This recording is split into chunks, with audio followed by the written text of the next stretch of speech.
Maybe it was inevitable. However, Ford has made its first execution SUV with the 2019 Edge ST moderate-size hybrid, which goes on special this mid-year with a twin-turbocharged V6 motor and another look imparted to whatever remains of the revived Edge lineup.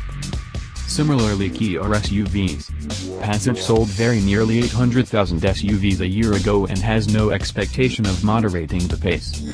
The EcoSport subcompact hybrid is the most recent new nameplate for Ford in the US. Another Explorer is in progress alongside a Lincoln partner, and the recently named Lincoln Nautilus replaces the MKX. Passage's initially long-run electric vehicle will likewise be a SUV.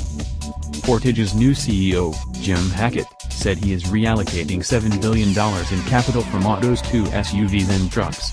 Some of this spending has gone to the Ford Edge, which gets a critical redesign for the 2019 model.